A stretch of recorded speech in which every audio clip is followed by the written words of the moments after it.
Okay, thank you. So the previous slide that showed us about how the building burnt in Britain, and then the government and the entire country decided that safety measures is a mandatory key and it needs to be implemented in each and every place. So that's why we need to invest in safety, prioritizing safety across board, whichever place it is, either the government office, private sector, in your home place, in your workplace, in your institution where you're learning, in your business. If you invest in safety, uh, you would get a lot of accidents and incidents. They will be minimal. We would say there won't be any, but it will be minimal. You can handle them. So this pushes us to our next wheel, which shows us about after investing in safety, what do we do next? Let's look at this picture. What does this picture say? We have the first picture on our left and the next picture on our right. So whenever responders respond to a building that is on fire, each and every moment they need to maintain safety measures. After extinguishing the fire, all the crew members are supposed to come out alive. They are supposed to come out safe.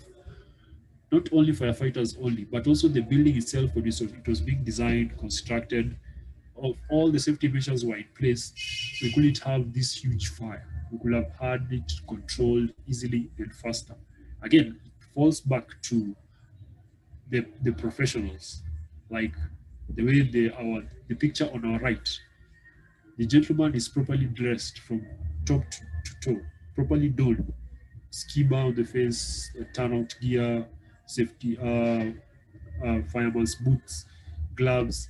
So that means when he entered the building to extinguish the fire or to rescue people who are there, he came out safely. So also he confirmed that everyone is safe and the building is intact. So that's how the picture shows. It's just a rough idea of how things are supposed to be. Like the rule two in, two out. I suspect the other body was behind him coming out. So it was a buddy system. So after this picture, we move to our next wheel, which is skilled workforce. We need to learn, we need to practice, we need to read, we need to all this information we need to spread it out to each and every person in our community. We need to promote the development of skilled professionals to apply the codes and standard. When you get this knowledge and in you, after acquiring this knowledge, it's good you spread it out to each and every person. It's good to you teach each and everyone in your household, in your neighborhood, in your workplace. And again, a skilled workforce means a very healthy nation. Skill is also supposed to be practiced each and every moment. When you learn a skill and you take a longer time before you practice it, you develop something called skill decay. What do I mean? It means your skill will end up deteriorating after a certain period of time if you don't utilize it, if you don't use it, if you don't each and every time go for refresher courses or uh, refresher refreshers each and every moment. So acquire a lot of skill. And when you acquire this skill, also do not sit on it, spread it out to the rest so that you never know your skill, your information can help someone else who can help someone else. So this brings us to another wheel apart from skilled workforce, the code compliance. This is not an easy thing. Supporting effective code enforcement. It's never easy across the world. Enforcing the code compliance, it's never easy. A good example is the building codes. In many cities and towns don't comply to the city codes and also the code, the building and construction codes. In some also cities and towns in some countries, the highway codes, because it's a huge thing to implement. It's a huge thing to implement these codes. So that's why it's saying supporting effective code enforcement. So it's little by little. Whenever you implement one, then you move to the next one. So this takes a lot of hold of muscle, take a whole load of goodwill, and also a whole load of each and everyone holding hands together so that we can effectively comply with the codes of safety.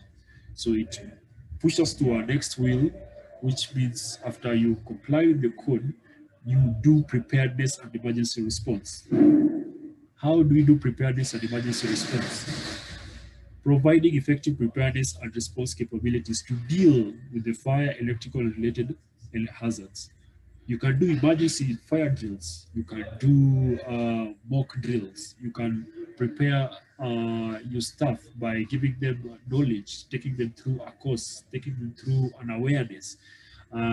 Most of the time, there are also these short videos talking about safety and emphasizing about the safety and how it works. Uh, the one that is the one Jose is doing at the moment, which I like it very much, is fire awareness. It's telling the community about what is fire, how do you prepare yourself, how do you handle yourself, how do you get yourself out of that situation. When you get injured, how do you treat such kind of an injury? What do you do when you're overwhelmed? Where do you call? Who do you call? Those are called preparedness. And emergency response. Our response team, do they respond effectively? What is the response time? What is the emergency number? So those are the things that we are just tackling a little bit and for a short while.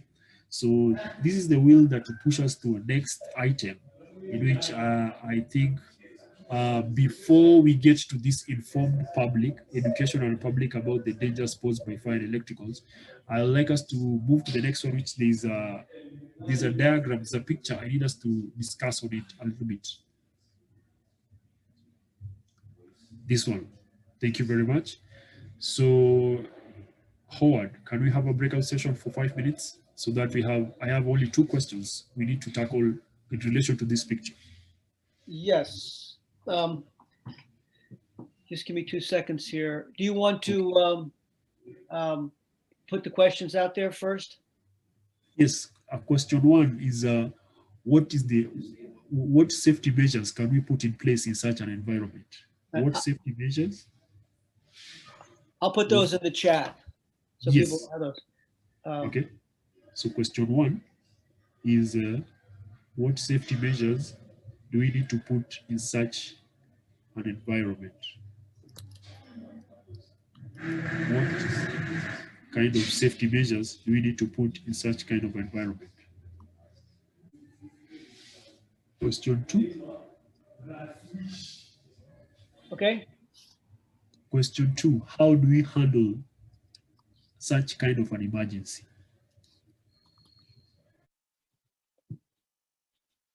Errol, if you unmute, you can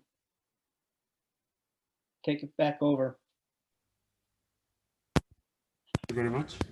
But, so welcome everyone.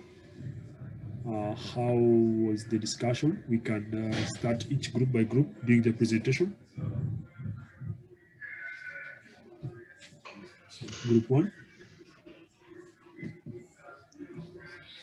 Don't forget to unmute yourself. I believe I was in group 1. Okay. So according to this photo, we saw that there needs to be, there's a concern about a PA system, that the PA system needs to be put so that it can inform what do you call it, the funds of any emergency. And also what we noticed is that we need to have clear egress exits. It is not clearly marked, so we need to have clear exits. And then also number 3, we were hoping that this was not during COVID time, but if it is during this COVID time, yes, we hope that they would have, what do we call it, social distance, so that people can be safe. Yes. And then number 3, maintenance. After the funds have gone, would have to make constant maintenance of the pitch. That's actually what we discussed. Okay, thank you very much. Group 2. Okay.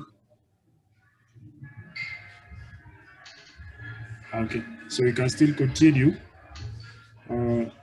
Thank you very much. More or less, what Hosea said is what we are discussing.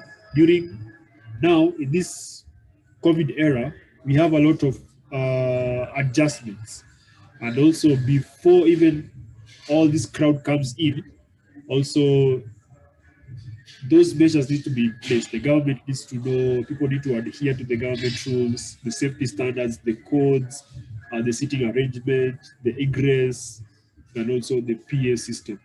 Okay, so we are having a lot of events, we are having a lot of social gatherings, whichever way it is, we need to make this system works. We need to make a long-lasting system, safety system, that all of us can, when each and every one of us gets around it, will would get confused or would break a chain in that system.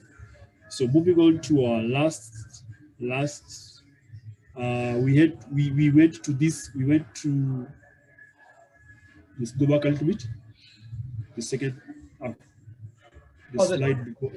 Yes, that one. Thank you. Now this was, I wanted to talk about this, the last one, this slide. Informed public, educating the public about the dangers posed by fire, electrical, and related hazards. The public needs to be informed. And information, how does information spread? Through awareness, through social media, and also through media devices, TV, radio, internet, and also we ourselves can be the ones informing the public, educating the public bit by bit, not giving them a whole lot of information which they cannot digest. So bit by bit, you inform the public. That's when now safety itself becomes a fully fledged system. So we'll go to our last slide. This is the whole chain. It has eight rings. 1, 2, 3, 4, 5, 6, 7, and 8. Okay. The first one was the government. The second one is development and use of current codes. The third one is reference standards. The fourth one is investment in safety. Sixth one is skilled workforce, the code of compliance, preparedness and emergency response. Then the last one was informed public. So back to our beginning picture, which talked about it's a bigger world. Last diagram, which shows our last picture, which definitely just shows all of us, we're in this world. All of us needs to practice safety. All of us, we need to take care of our world. We need to protect it. We need to be with it, whichever way it is. We need to act safely and maintain safety standards. So thank you very much, all of us, for listening. Thank you for your participation, and thank you for the wonderful time, and thank you for the audience. Okay, so that's it, what you had for today. It was just very brief, and over to you back, Jose. Thank you very much, Errol. That was great. It's a really important presentation to create the big picture for creating safety systems. I was just listening to a webinar myself earlier this morning, and the theme that they kept reiterating was you have to create systems, because systems are what you put into place when when you don't have time to think about what to do. You have your systems, you know what's involved when all the parts come together. It was a great presentation. I sent you in the chat, all of you, the links to Africa Fire Mission's training site and YouTube site, or Facebook site, and also a link to forms. I hope the link for the forms works. It wasn't giving me the highlight symbol, but if it's not, I think you'll be able to find it on the web page or in the Facebook page. I think at this point now, Jose, oh, I got someone said they can't see in the links. I'll resend those in just a second. In the meanwhile, I think I'll turn it over to you, Jose, and let you either initiate the tea time or your closing remarks. And once again, Errol, thanks for the big picture that you just painted. Very important.